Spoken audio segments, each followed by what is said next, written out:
It is revealed that Nanami, Shichika's elder sister, has the island. More so, she is now the owner of a Kudobita, one of the 12 legendary swords which was located in Shirai Mountain. She then forcefully occupies a temple in Tosa and waits for her brother to come to her for retrieving the sword. Meanwhile, Togame and Shichika reach Tosa. They are meet with Sodat Emanzaman, who is the loyal servant of Hitehan.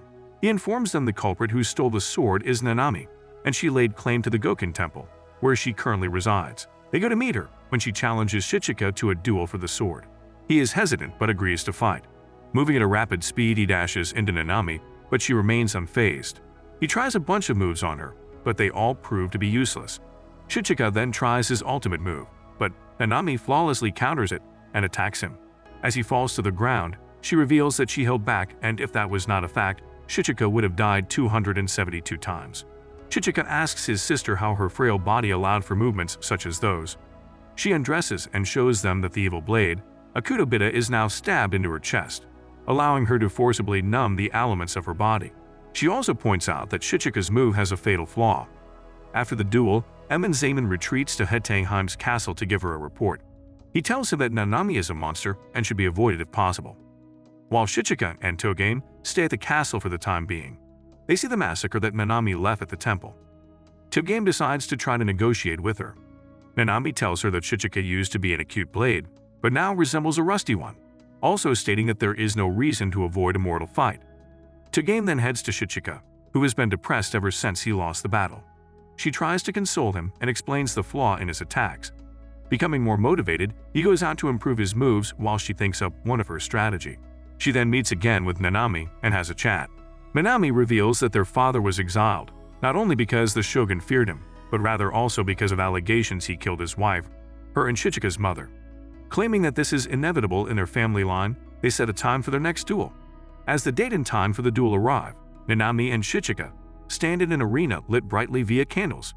As soon as the duel begins, Togame's plan comes into action, deliberately timing all the candles to diminish at that moment.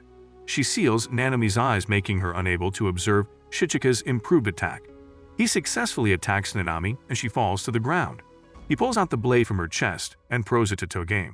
Nanami then slowly gets up, claiming that she was breathing, thus the duel had not ended. She unleashes an attack on Togame, cutting her luscious long hair. Shichika gets angered by this act and, devoured by rage and sadness, lands the final blow on his sister and kills her. This is how they retrieve the seventh sword. On their way to Awari, Shichika tells Togame that now he was alone just like her. She retorts and says that neither of them is alone, as they both have each other. As they do reach Awari, they head into the city's residential area. There, Shichika sees a mansion that can only be described as gaudy. Togame informs him that this was her mansion. She leaves Shichika alone in the mansion while she goes to meet the people in the castle. When he inquires why she is going alone, she explains that a katana is not allowed into the castle.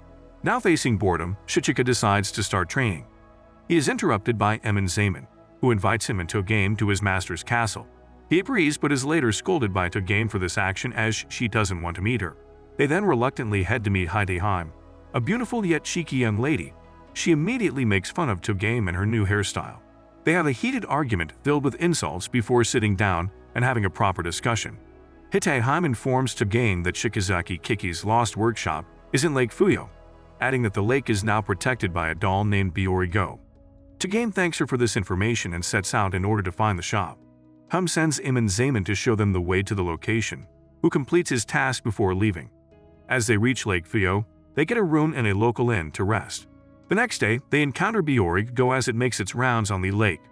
Soon after seeing it, Shichika realizes that the doll itself is a legendary sword. The name of the sword is Bido Kanzashi. They also learn that it has a system for human detection. Meanwhile, Emanzaman meets with a member of the Maniwani's 12 Shadows, Yumigame, who was tasked with the collection of another sword. He tells Yumigame that he is a ninja of Aoi clan, which was destroyed by the Maniwa clan 150 years ago, before killing him. Back at the lake, it has been 3 days since they arrived there. Togame is busy making up a strategy to deal with the doll. She makes a bird's eye view of the lake and of Biori's route. They plan a pitfall trap in its way but fail to capture it. She then makes another plan. Following said plan, Shichika fights the doll on a cloudy day. He strikes it using his speed, making sure to not get attacked by the doll's extra limbs. He executes the plan to a T when the doll starts to fly. Nonetheless, this was also predicted by Togame. During the fight, Shichika senses resemblance in his past self and Baito Kanzashi. As the match proceeds, Kanzashi runs out of energy as Togame explains that she picked this exact day so Kanzashi wouldn't recharge using her source, the sun. They send the sword to harem and continue to search for the workshop. At the Denial Castle, the princess receives the sword and is mad. She also shows her desire to end the Maniwa clan as she orders her servant to kill Ho-Oh, who is considered to be their leader. Now seeking Odo no Kajiri and its owner Kiguchi Zanki, they reach Tendo. Upon meeting the owner of the sword, Togame is challenged to a game of shogi. However, Kiguchi is defeated and now has to duel Shichika for the sword. When they start to duel, she refuses to fight with an unarmed swordsman, stating that this would be an act of shame. She forces Shichika to wear protective gear and arm himself, but because he cannot use a sword, he loses to her. After his loss, he and Togame discuss the battle as Kiguchi enters their chambers. She states that the battle was unfair as Shichika was too weak. Thus, she decided to enroll Shichika in her dojo, train him and then fight him again when he is ready. On the other hand, the remaining 3 shadows go to find Dokudo Meki, another one of the blades. They retrieve the sword as Ho-Oh warns the others to never attempt to remove the blade from its sheath. Meanwhile, Shichika goes to the dojo in the morning to train, feeling excited. There, Kiguchi is waiting for him and asks him to clean the dojo with her, as she claims that the dojo must be purified before any training takes place. As they finish cleaning, she picks something out of his hair. Togame, who came to the dojo to motivate Shichika, witnesses this incident and runs off. Nevertheless, they continue their training, but Shichika is utterly useless with a sword, which becomes evident to Kiguchi as well. As their training continues, they get into more shameless acts which are also witnessed by Togame. As 10 days have passed since the start of their training, a jealous Togame confronts Shichika about these acts and vows to stop their alone time. She presents a strategy, but Shichika finds a flaw in it. Togame then tells him her second plan before giving Shichika a kiss on the lips.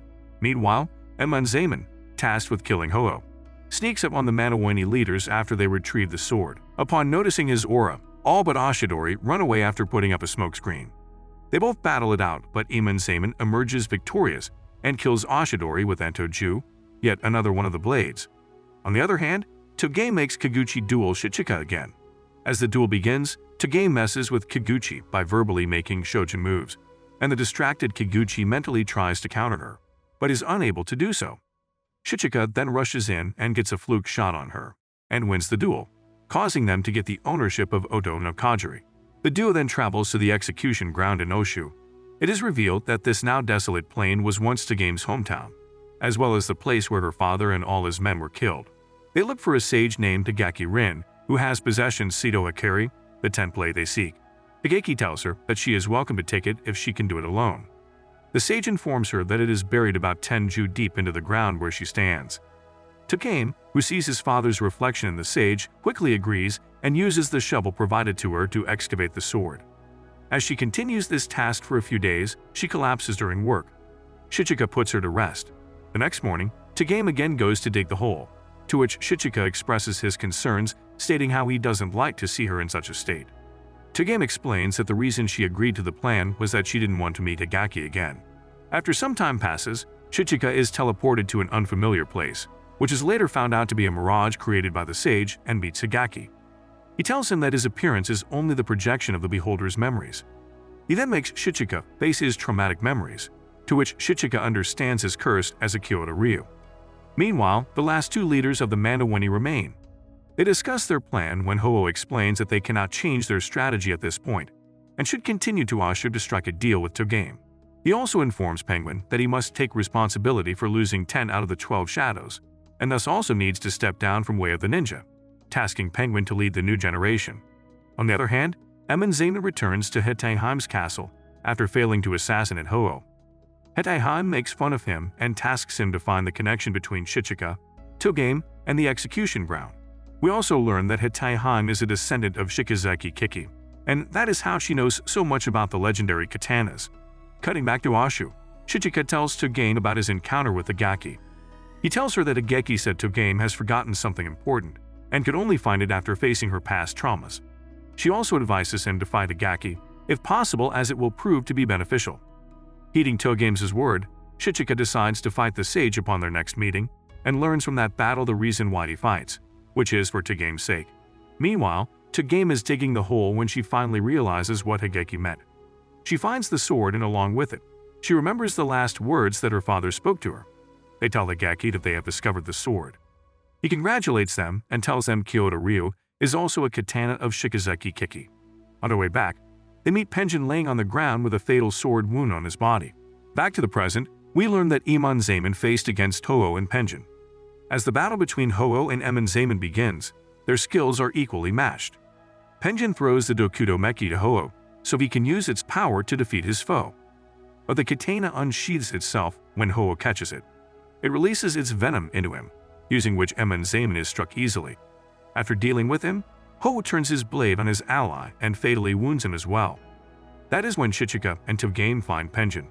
They bring him to an inn to rest. In his near-death state, he mumbles to them that Ho-Oh has the Dokudo Meki and that he ran to Iga with the sword after losing his mind. He also asks them to save Ho-Oh. Togame decides to retrieve the sword from Ho-Oh and sets out for Iga, where the new Manawani village exists. On their way there, Togame tells Shichika that Hitie Heim probably has custody over Entoju. Meanwhile, Penjin wakes up after a bad dream in which the insane Ho-Oh claims that he is Shikazaki Kiki. After regaining consciousness, he tries to head to Iga also but is stopped by Emonzaemon, who is revealed to be alive. He pulls out the Entoju and shoots Penjin several times. Penjin is however unhurt, as he explains that projectiles cannot hit him because of his ninpo. He then uses a weapon, but Emonzaemon rechocks the bullets off of the weapon and used that top kill Penjin. Returning to the duo, they finally reach the new Maniwa Ningen village. Once there, they find the village was destroyed and also find a mountain of corpses. Shichika then notices Ho-Oh and goes to him. Ho-Oh reveals that he is now Shikazaki Kiki. He also reveals that he is Physic and can foresee the future, claiming that the Shikazaki family used to be a shaman clan. After a battle in which Shichika emerges victorious, they head to a wary. On their way, they are encountered by Emonzaemon, who after revealing Togame's real identity, pulls out the Entoju and shoots her in the stomach as she slowly bleeds out. After witnessing this fact, Shichika starts to boil with rage, claiming that he had purposefully missed her vitals so Shichika can heed her final words. Emonzaemon walks away. Shichika rushes to Togame, who is unresponsive. As she slowly opens her eyes, they both have a heart-to-heart conversation.